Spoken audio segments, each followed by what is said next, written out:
Ephesians 6:12. We are fighting against forces and authorities and against rulers of darkness and powers in the spiritual world.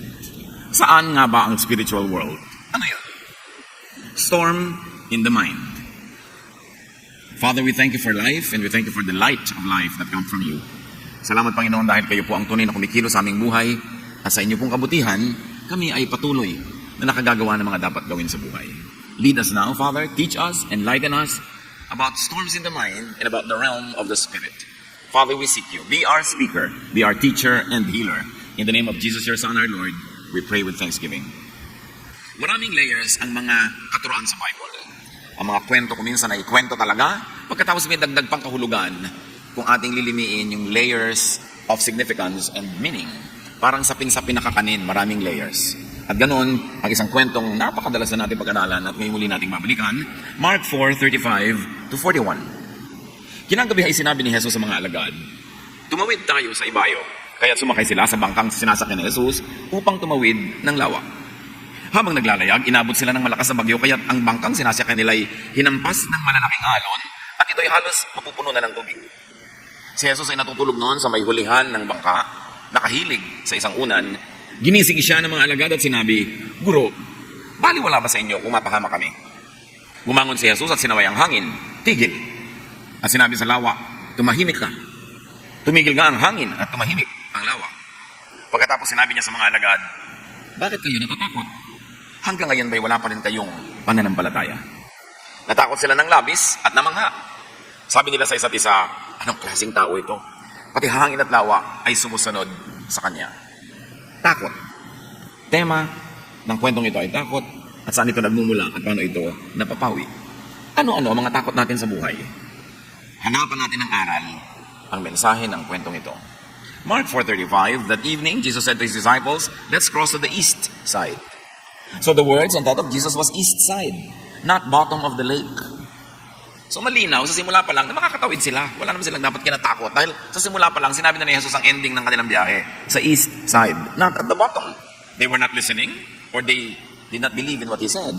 Or what happened in between the 2 points gave them fear that made them forget the assurance that they would reach their destination. The words of Jesus already gave them a clear answer where they were headed. Mark 4:36-37. So his disciples started across the lake with him in the boat. Suddenly, a windstorm struck the lake. Storm in the lake, of course, naturally. Lalo sa Sea of Galilee, yung mga bundok sa paligid nito na binubunggo ng mga hangin galing sa Mediterranean, tapos tumataas yung hangin pagkabunggo sa mga bundok will meet with cold air, bagyo talaga. Agad, instantly, ang magiging resulta. And as fishermen, the disciples of Jesus knew that this could happen and this always happened. Waves started splashing into the boat and it was about to sink. It was about to sink, hindi started to sink. Marami tayong takot sa buhay as if we are already starting to sink, about lang naman. Dapat alam natin yung thin line between the two para hindi tayo nagpapanik. Mark 4:38, Jesus was in the back of the boat with his head on a pillow and he was asleep. The back of the boat is the most stable. It is the least shaky part. Baligtad sa aeroplano na yung back ang pinakamatagtag at makalog, sa bangka, yung likod ang mas hindi makalog.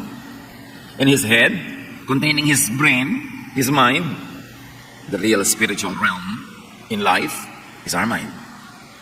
His head was on a pillow, on a cushion, a protector from bumps and noise. And because of that, he was asleep. He was at rest. Not storm, but rest in Jesus' mind.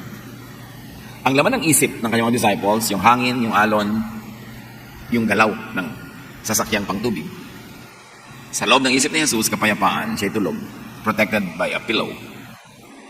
So his disciples woke him and said, Teacher, don't you care that we're about to drown? The disciples tried to pull Jesus away from his peace into their fear. Ganoon naman ang buhay hilakan. Tahimik kami, kinakatakot ako. Sabihin ko sa iyo, kinakatakot ko, i-influensyahan kita para matakot ka rin. So takot na tayo pareho kung nadala mo ako. At yun ang ginagawa ng mga disciples at this point. Mula sa kapayapaan ng isip ni Jesus, dinadala nila yung isip sa kaguluhan ng isip nila.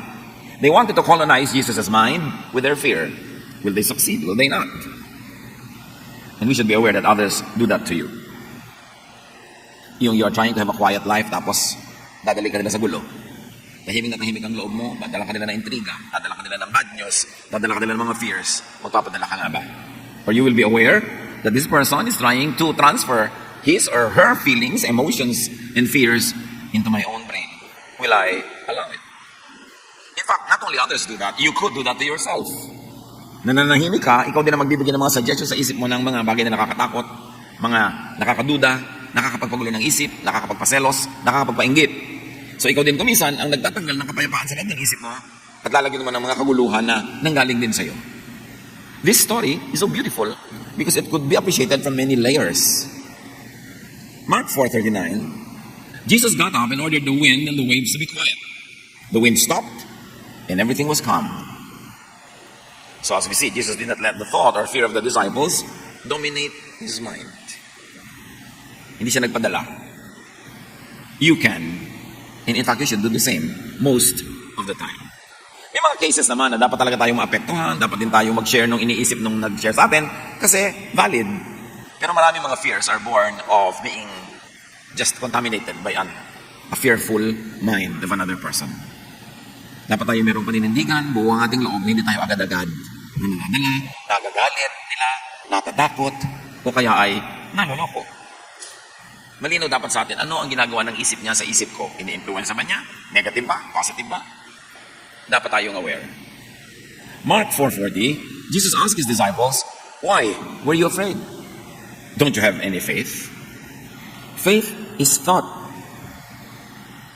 So Jesus is saying fear is lack or absence of faith. Or fear is absence of faithful thought.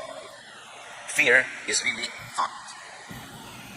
At yung thought na itatanim, nabubunot sa ating isip, napapapasok, napapalabas, naiimbita, napapalayas, kung iisipin natin. You fear because you let fearful thought colonize your mind. Ang antidote ni Jesus, faith. Niya, you fear because you lack faith. So kung ano man ating mga kinakatakutan, isipin natin yun, dapat natin yun paalisin sa ating isip at palitan natin ng pananalig. Or palitan natin ng pananalig that leads to action. Natatakot ka magutom, edi palitan mo yung takot mo ng magtanim ka, magtrabaho ka, para hindi ka magutom.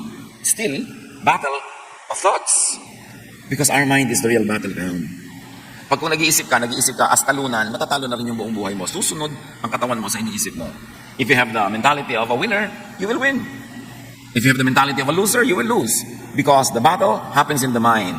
It is the real spiritual realm. Where spiritual battle between good and bad, between all contrasting ideas, happen. Kaya pinakamahalaga binabantayan ng isip. Binabantayan ng iniisip, binabantayan natin yung nagbibigay ng mga bulong-bulong sa tenga natin, ng mga nakikita nating mata, nararamdaman ng ating balat, ng ating katawan, kasi pwede niya ma-influence sa ating isip. Nananahimik ka, biglang may isang dadaan na kaakit-akit, sumunod ka na, dahil sa isip mo, pumasok yung isang tukso, sumunod ang yung buong katawan, at mamayang yung buong buhay, at yung mga mahal mo sa buhay na sangkot sa iyo. It all begins with a thought. Mark 4:41. Now they were more afraid than ever and said to each other, who is this? Even the wind and the waves obey him. Dapat sana natahimik na sila nung napatahimik yung bagyo. Pero lalo pa rin silang natakot. These men choose to be always afraid. The same heat that melts the wax hardens the clay. So the same event that could have given them peace now gave them more worry and more fear. So it's really a choice. You can choose to be a warrior. You can choose to be always afraid. Or you can make the other choice, the other extreme. So the disciples let and made more fear, not peace, park in their minds. What do you allow to park in your mind? Peace or fear? Trust or distrust in God? Worry? Anxiety? Jealousy? Anger? Lahat yan ay thoughts. Pero yung thought na yon, pag nasa brain na natin, mapapakilos ang ating kamay, ang ating paa, ang ating bibig, ang buong buhay natin, pwedeng paandarin ang thought. In fact, lahat thought. Bakit ba yung aeroplano nakakalipad? Somebody thought of doing it. Nagkaroon ng mga unang experiment, inimprove na yun, nakakalipad na. May nag-isip eh. Bakit ang isang karayo, may hulog mo sa tubig, lulubog, yung barko lumulutang, ay mas mabigat. May nag-isip kung paano gagawin yun. Ang kahanga-hanga na naisip mga tao, facts. Bakit nandito pa yung papel ko pero nakarating sa kanya? May nag-isip. Pag naiisip ng tao, pwede mangyari. At ang faith ay isang uri ng pag-iisip. Kaya sabi ni Jesus, if you believe, nothing will be impossible for you. Ito ang pinakamahalagang bahagi ng ating pagkatao, yung ating isip. Pero itong madalas hindi natin talaga binabantayan. Binabantayan mo yung bag mo, binabantayan mo yung kwarto mo, binabantayan mo yung bakuran. Pero yung utak ko, ano-ano na lang. may advertisement na pumasok sa utak mo, hindi mo alam, naghahanap ka na pala sa fridge nung sinabi ng advertisement na kainin mo ngayon. Yung may nadinig ka, may nabalitaan ka, nakakapagpatakbo ng buhay mo yun. Dapat aware ka kung alin ang tatanggapin, alin ang tatanggihan, at alin ang partly tatanggapin, partly tatanggihan. Itong mga disciples, buong-buo nilang niyakap yung idea of fear. Now life, like the lake, will naturally have storms and troubles. Kayo po, ano storm nyo ngayon? Pag mayroon, di ako magtataka. Ang magtataka ko, wala. Kasi ang wala lang storm, ang wala lang problema, yung patay. Pag buhay ka, natural. Parang, uy, may storm sa lake, natural. Sa buhay ko may problema, natural. Pero, ikaw ba yung Jesus na natutulog through the storm o mga disciples na may problema, natatakot, nanginginig? Position yourself at the back of the boat where Jesus is. Where there is least shake. Ano yung back ng boat? Pinag-usapan nga po natin mga kapatid. Yun yung pinaka-stable, pinaka-tahimik, pinaka-payapang bahagi ng bangka. Ganun din yung buhay natin. Merong stable, payapa at tahimik na bahagi. Halimbawa, yung bahaging hindi ka nandadaka, hindi ka nandadaya, hindi ka nagsisinungaling, wala kang inaapi, tahimik na buhay yun. Tahimik na bahagi ng buhay. Kesa yung may dinaya ka, syempre bukas malalaman niya, may ninakawan ka, bukas gagantihan ka niya, may sinaktan ka, gaganti sa sayo. Yun yung harap ng bangka. Yun yung makalog, magulo. Alam mo, may magulong buhay at may tahimik na buhay. Ang itinitinda mo, mga bawal na produkto, mga fake, magulong buhay yan. Kung ma-expect yan na magiging fear-free ang buhay mo. Kasi magulo yun eh.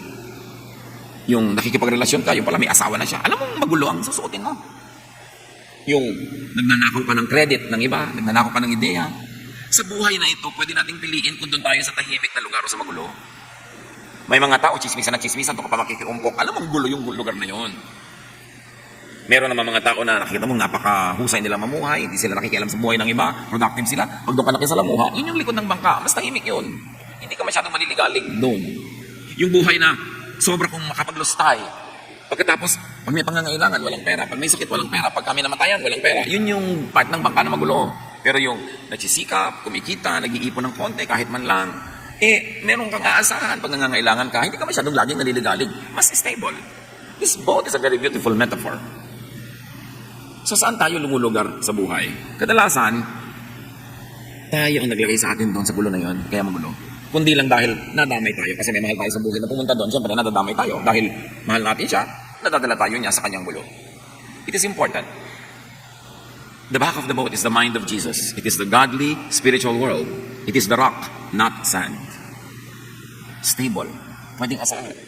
Ang pamamaraan ni Jesus, yun yung back of the boat na tahimik. Yung pamamaraan niya na sinabi niya, forgive. Yun ang tahimik eh, yung naghihiganti. Magulo yun. Yung sinasabi niyang love people instead of hate them. Yun ang tahimik. Yung sinasabi niya, hinihingi niya yung dala mo, bigyan mo pa, dagdagan mo pa, para matahimik siya, titigilan ka niya. Yun ang tahimik na pamamaraan. Hindi nag-aagawan kayo, nakikipag-agawan ka lagi. Yung sinasabi ni Jesus na, tumulong ka sa kapwa, kesa sa nanglalaman ka sa kapwa. Yun ang tahimik na paraan. That is the back of the boat. That is the mind of Jesus. That is the spiritual realm in which we should operate. And in life, we should benefit from and use all possible helpful positions. Like the back of the boat. Like, have pillows. Get help. Ano ba ang mga pillows ng buhay natin? Mga kaibigan, mga kasama natin na sinishield tayo from too much shake, from too much collision with other hard objects. Yung mga kaibigan mo na inilalayo ka sa gulo, pinapayuhan ka na maganda, tinuturuan ka, kaya sa mga taong lagi ka nila isinusuong sa gulo, pinapasok sa away, pinapahamak, hindi pilo yun, bato. Kaya pag nakapatong ang ulo mo sa bato, konting uga, magkakabukol ka na agad. At may mga tao sa paligid natin na pillows, may mga tao na bato, malalaking bato, na nakakabiyak ng ating mga bungo. So again, pipili ka, saan ka sa sandal, kanino ka sasama? It's a choice. Help and get helped. And then prepare for times of need. Yun yung back of the boat. A more secure portion and part of life is to be prepared for times of needs. Yung nagtatanim ka para kami anihin. Nag-iipon ka para may mag-gastos ka sa pangangailangan. Yung meron ka pang gastos pa nagkasakit ka o may insurance ka man lang. Yan yung sinasabi doon sa Proverbs 31 na babaeng, she can laugh at the days to come. Pag may dumating na problema, hindi takot ang nararamdaman niya, kundi a feeling of security. Dahil handa siya. She can laugh at troubles dahil handa siya. May mga bagyo na dapat tinutulugan lang. Tulad ng ginawa ni Jesus sa bagyo na ito, hindi lahat ng bagyo pinapatulan. Hindi lahat ng problema siniseryoso. Hindi lahat ng away sinasalihan. Hindi lahat ng argumento dapat ka manalo. Para kang malaking eroplano, hindi ka humihintod bumababa sa bawat palit na airport. And if you are transcontinental train, you don't stop at every station. Para sa buhay na ito, ma-maximize mga kapatid ang kapayapaan sa buhay, huwag niyong patulan ng lahat ng bagyo. May mga bagyo na, ano lang naman eh, yung para kang lulubog pero hindi naman, so huwag kang magpanik. May mga problema na hindi niyo pwedeng isolve agad, tulugan niyo muna. Nag-aaway kayo mag-asawa? Pareho kayong gusto manalo, tulugan niyo muna yan. Kasi pag napahinga na kayo, nakakain, lumamig ang ulo, hindi na si Mr. o si Mrs. ang mananalo, kundi yung katwiran. Sino man ang may hawak ng katwiran na yon. Meron kayong problema, hindi nyo alam ang gagawin nyo, walang solusyon, tulugan nyo.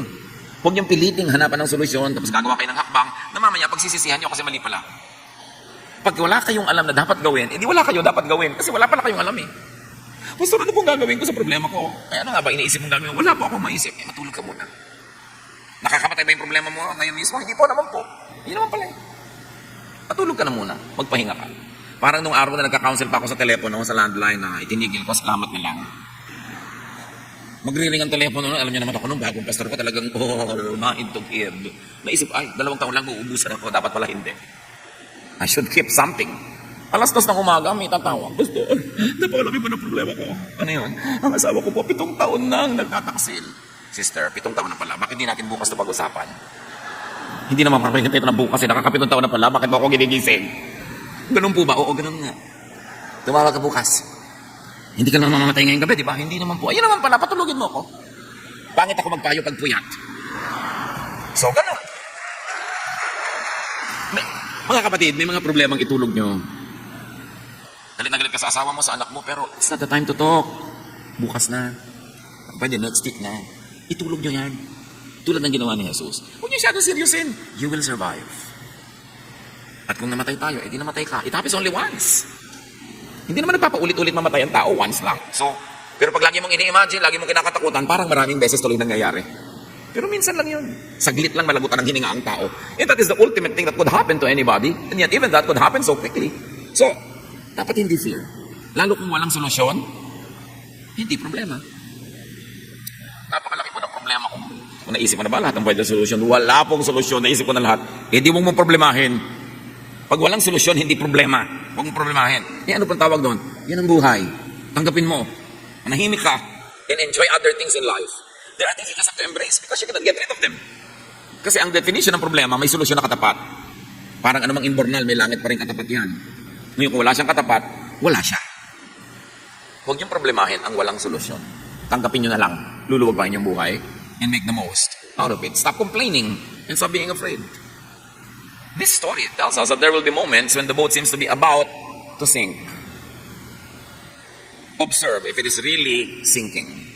If it has begun to sink. If not, do not overreact.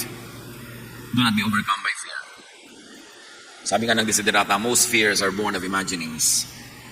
At maraming guni-guni na nalilikha ang puyat, pagod at gutom. Kaya dapat nga itulog ipahinga. Huwag magpapasya pag takot na takot, galit na galit, o very, very emotional.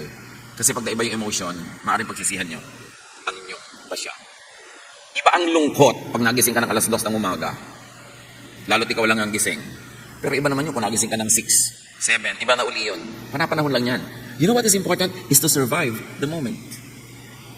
Merong kakabreak lang, iniwan ng papa. Parang mamamatay na. Ako iha, mag-survive ka lang ng 1 day. Maiiba na yan. 2 days, 3 weeks, at most 5 years. Gagraduate ka rin dyan. Sa pait na yan. Walang sakit na hindi nag-graduatean. Just survive. Huwag ka lang mamatay. At huwag ka magpakamatay. Gusto ko na pong mamatay. Akala mo lang yan. Pero 3 years from now, sabi mo, ay, buti na lang hindi ako namatay. You know, like yung pag-ibig na pag nawala, akala mo nawala na ang buong buhay? Love. Romantic love is just a habit. It is a learned behavior. And whatever is learned can be unlearned. Natutunan mong mahalin, matututunan mo rin limutin. Hindi na po ako mabubuhay talaga nang wala siya. Ilang taon ka na ba na-meet mo? 21 po. Eh, ba't nabuhay ka ng 21 bago mo siya na-meet? Ibig sabihin, mabubuhay ka rin pagkatapos mawala siya sa buhay mo. Akala mo lang yun, guni-guni mo lang yan. Bakit? Because you think that you're about to sink. You think that you are sinking. No, the boat where Peter and everyone else was not sinking. It just seemed that it would sink. Kaya parang wala ka ng pag-asa. Parang lang yun. Basta buhay may pag-asa. Akala mo lang yun. Nalulunod ng luha ang mata. Nahihilam, nabubulag ng luha ang mata. Kaya huwag masyadong magdrama. Tibayan ng loob. Lalampas din yan. Pag sobrang hirap, sabihin mo, this too will pass. with the help of God. Lahat halos ng nakikita mo naglalakad, nakaupo, kasalamuha mo, dumaan na yan sa isang mabigat o maraming mabigat na problema. Survivors din yan. Para ka mabuhay ng 20 years, marami ka nang na-survive. 30 lalo na, 40, 50, ang dami-dami nun. And yet, people are still alive. There's no reason why you should give up. At yun na nga lang kung talagang sobrang hirap, hindi mo masok, tanggapin mo na lang, kaya mo pa rin naman, kahit pasan mo daigdig, nakakalakad ka pa rin, di pasanin mo. Ang lungkot-lungkot ko po, di malungkot ka. Hindi ka naman laging kailangan masaya eh. Napapaiyak po ako, umiyak ka ng umiyak, matutuyo din ang luha mo. Ang lungkot-lungkot ko po, naku, makakatulugan mo rin yung lungkot na yan. Hindi po ako makatulog, akala mo lang yun, mamayang alas 3 ng umaga, makakatulog ka rin. So, agahan mo na. Hindi po talaga eh. Hindi bale, mamayang 7 tsaka kapag sisimula matulog. Maghapon tulog ka rin. Siyempre matutulog ka lang namang hindi. So, scheduling lang. Manage your fears. Manage your emotions. Sabi ni Jesus, ba't kayo ganyan? Wala ba kayong faith? Parang wala kayong Diyos. Parang wala kayong aasahan. At parang naman wala kayong nakitang mga ginawa ko ng mabuti para sa inyo. Pagkasama si Jesus, sabi niya, I can smile at the storm. Alam niyo yung kanta na yun? Yung kasama mo si Jesus sa boat, you can smile at the storm. Hindi dahil nakakatawa yun, kundi dahil nakakapagpalakas ang loob ang presensya ng Panginoon. 1 Peter 5:7, ipagkatiwala niyo sa Kanya ang inyong mga alalahanin. Mga alalahanin niyo sa buhay sapagkat siya ay nagmamalasakit sa inyo. Alam niya ang pinagdaraanan nating lahat. So look at Jesus. If He is sleeping, you be at rest. If He is not concerned, don't be. Kaya mahalaga na alam natin ang isip ni Jesus. Alam natin kung anong mahalaga sa Kanya, alin ang hindi. Para huwag na natin pahalagahan yung hindi naman pala mahalaga sa Kanya. Huwag natin katakutan yung hindi naman niya kinatakutan. Why? Because Jesus is in us. Yun ang lagi nating nalilimot, that Jesus is in us. The Spirit of the Lord is in us. So meron tayong kasama, hindi tayo kahit kailan nag-iisa, at hindi tayo mahina because the Spirit is in us. Pag tinignan niyo si Jesus, hindi siya natatakot, huwag kayong matakot. Parang sa aeroplano. Yumayagyag yung aeroplano, kumakalog-kalog, kung nakita niyo yung stewardess, patuloy pa nag-aayos sa mga plato-plato, hindi siya natatakot. At tingnan niyo siya. Tingnan kung nakakatakot ito, uupo na yan, magsiseatbelt na. So, I should not be concerned. Ikaw takot na takot, siya hindi. Magkaiba lang yung isip nyo, pero magkaiba yung blood pressure, magkaiba ang sitwasyon ng katawan nyo, kasi magkaiba ang iniisip nyo. Don't be too concerned about many things. Know what the basics are, and if the basics are there, be happy with all the other things, whether they are there or not. Sabi ng Panginoon kay Martha sa Luke 10:41, Martha, you are worried and upset about many things, but few things are needed. Or indeed, only one is needed.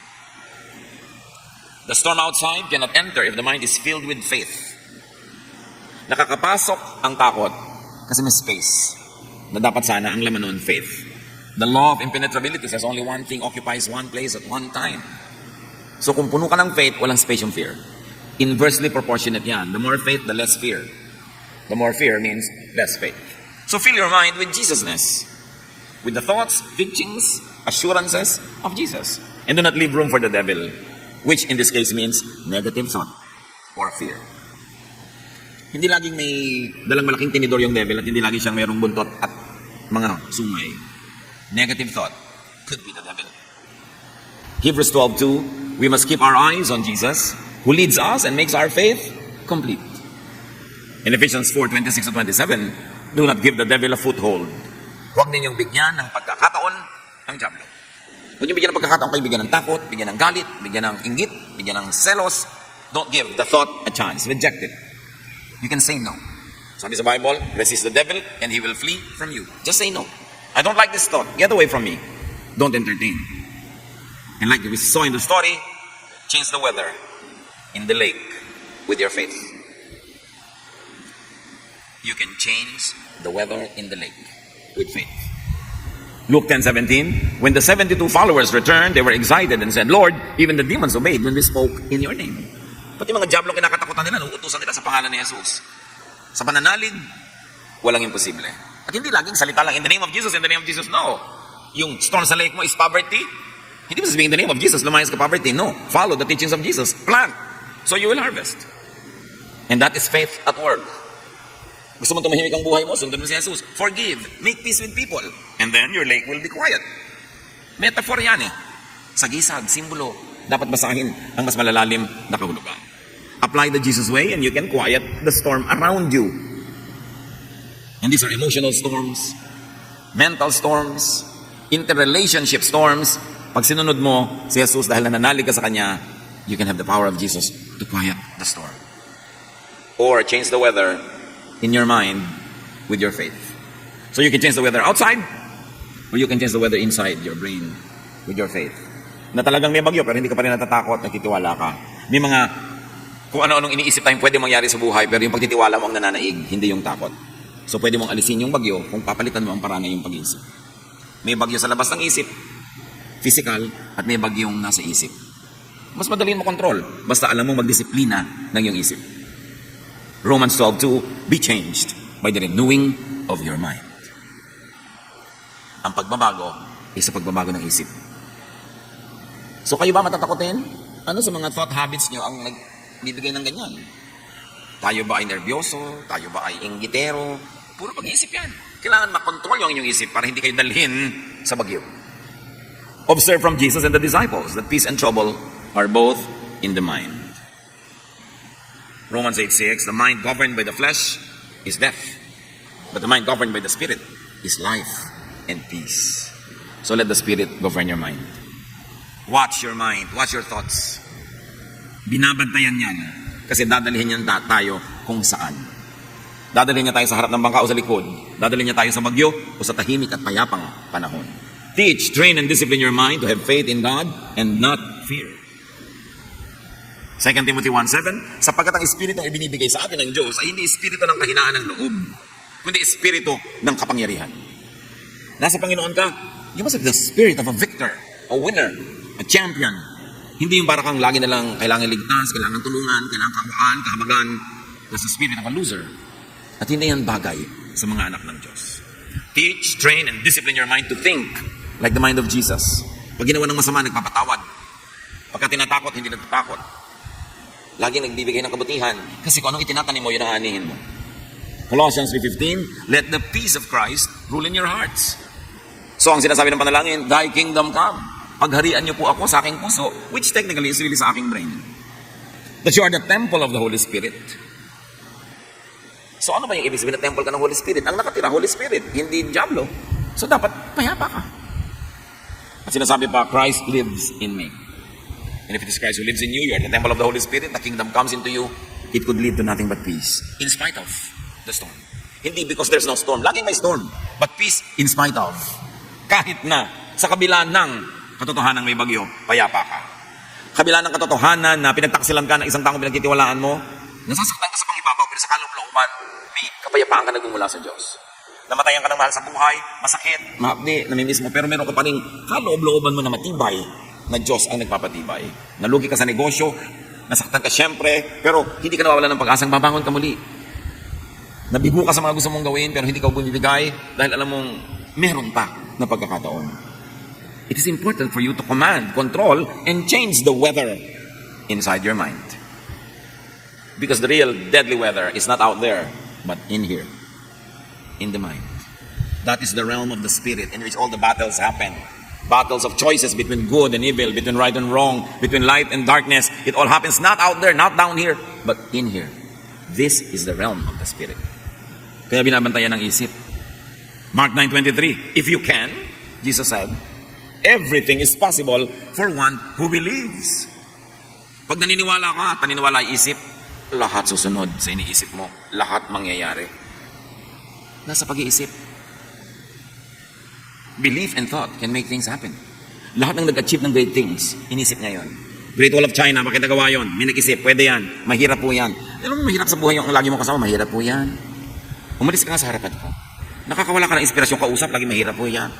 Mahirap talaga buhay. At kung hindi ka willing mahirapan, wala ka ma-achieve. Ano gusto mo lang? Lagi madali. Naku, mahirap pong gawin niya. Pag gano'n lagi ang kausap mo, yun yung mga bato na unan. Lagi ka na uuntog. Rice terraces ng Banawe, ng Buong Ifugao. Mga bundok-bundok na yun, pagtataniman mo ng palay. Paano mo yan didiligan? Ginawa nila, inisip nila, naniwala sila magagawa. Yung mga hindi natin nagagawa, malamang hindi lang tayo naniwalang magagawa. At pag hindi ka na naniwala, therefore hindi mo nagagawin. O ginagawa mo man, hindi ka na ma-inspirado. So baliwala yung input na ginagawa mo, hindi rin talaga mag-a-achieve. You've got to believe. Lahat ng babasahin yung mga kwento ng mga taong may mga dakilang nagawa, naniwala silang pwedeng gawin. At ginawa nila. Teach your mind not to be a victim of the weather. Na lagi na lang para kang talo ng weather. Hindi po ako nakapunta kasi po umuulan. Last week yun. Ba't kahapon? Kasi po ang init. kahit naman umulan ng minute, di ka pupunta kasi ang utak mo ayaw pumunta. Every willing heart will find a reason to do it, and every unwilling heart will find an excuse not to do it. It's in the mind. So make Jesus through your faith Lord over your weather. Walang imposible. Bihirang-bihira, konting-konti lang yun. Baka hindi mo nga ma-encounter sa short lifetime yung tunay na imposible. Lahat posible. Jesus transferred the thought of peace on his mind to the outside world, to the lake, to the wind, to the storm. Such is the peace inside the heart of Jesus that when he commanded it over the weather obeyed. Greater is he that is in you than he that is in the world. At hindi lang spiritual ang ibig sabihin nun, marami pa. Yung talent na binigay sa'yo, greater than the exams that you will encounter. Yung lakas ng katawan na binigay sa'yo, greater than all the feats and all the challenges that you are facing. Greater is he that is in you. Dapat mong huwag kakalimutan. Para hindi ka nagpapatalo agad, nagsisimula pa lang, nagpapatalo ka na. Hindi ko naman kasi kakayanin, so binigay ko na sa simula pa lang. That is the spirit of a loser. Jesus did so many things. You can and should do the same. Why? Because you were made in God's image. Jesus is the firstborn of the family of God. Ibig sabihin panganay, may mga kasunod at tayo yon, mga anak ng Diyos. Ang ibinigay kay Jesus ay ibinibigay din sa atin. Hindi lahat, pero marami. John 14:12, I tell you for certain that if you have faith in me, sabi ni Jesus, you will do the same things that I am doing. You will do even greater things. Gano'n na natin na-realize sa buhay natin yon, na nihigitan mo pa yung ginagawa ni Jesus. Sabi niya, you can do greater things. Iyon na lang pumantay tayo, ang laking achievement o sumunod man lang ng malapit-lapit, hindi sobrang layo. We have barely scratched the surface of our potential as children of God. We have barely understood the power of the Spirit that is in us. That same power that raised Jesus from the dead. The same power that made Jesus walk on water. The same power that made Jesus call the dead to rise. Nakadinig ang mga bingi, nakakita ang mga bulag, nakabangon ang mga lumpo. Sabi ni Jesus, you can do these things if you have faith.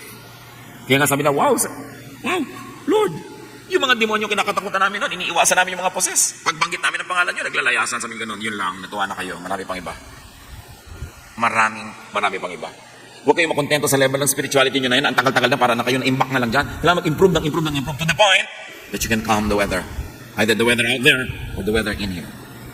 Being a Jesus believer and follower is being like Jesus. Seryosohin natin ang ibig sabihin na tayo ay naniniwala kay Jesus. Hindi lang sa bibig, hindi lang sa isip, sa gawa. Do what Jesus did, would do, and could do. In other words, sa mga anak ng Diyos, ang mga tunay na tumanggap kay Jesus, hindi laging nakaasa or dependent, hindi laging feeling powerless. You have a can-do attitude, you have a winner's attitude, because greater is he that is in you than he that is in the world. Iniwan ka lang ng nobyo mo, papakamatay ka na. Nalugi ka lang sa negosyo, magbabaril ka na. Tagal-tagal mo rin namang walang pera nung araw bago kayo maman. Sanay ka na rin naman. Reviewin mo na lang muna. Tapos, payaman ka ulit. The end of a dream is not the end of the world. The end of a relationship is not the end of the world. There's no end.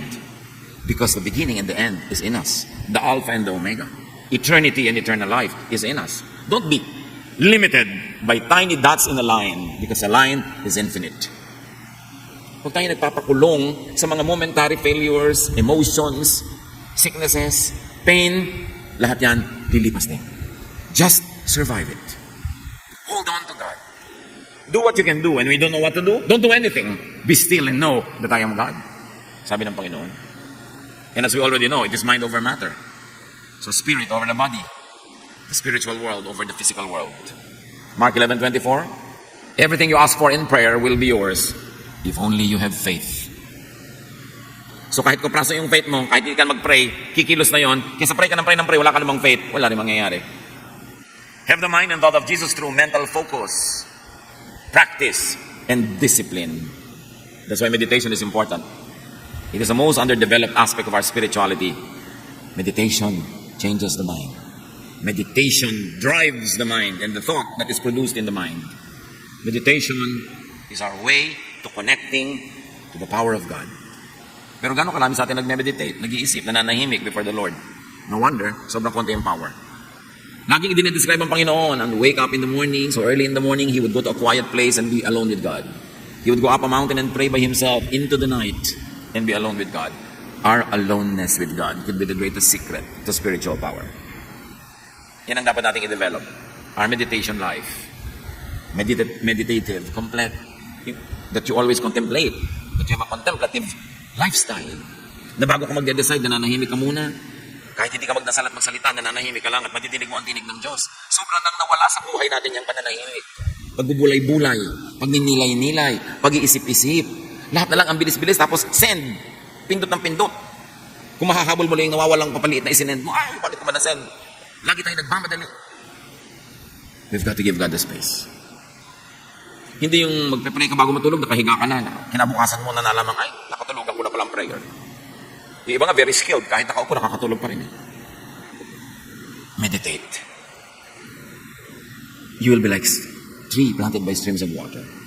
Your fruits come out in season, and your leaves do not wither. It is important to be planted by streams of water. And the stream of water is meditation and prayer. To be nourished by God, so that our spirit is strengthened. Dapat matibay ang spirit dahil maraming bagyo ang mundo. Hindi nakakapagtaka. Romans 12:2, let God change the way you think. Then you will know how to do everything that is good and pleasing to Him. What is your storm? What do you think about your storm? Because what you think about your storm will define your life now. Pag inisip mo, may solusyon ito. I will hang on and find it. May panalo dito kasi kakampi ko si Jesus. Then you will win. I will survive this. Then you will survive. Pero pag nagpatalo ka, nagpahina ka ng loob, the devil will take the opportunity and drag you down. That's why don't give the devil a space in your mind. Fill it with Jesus. Fill it with faith and hope and love. Dear Lord, teach us. Teach us to discipline our minds and thoughts so that in our minds, your will be realized. Pagbulay-bulayan natin makahulugan ito, lalo sa pagharap natin sa mga problema at bagyo ng buhay, learn from the teachings of this story. Father, as your people sit still before you, let everyone hear your voice as you give us very personal counsel. Be with the Lord alone for a while.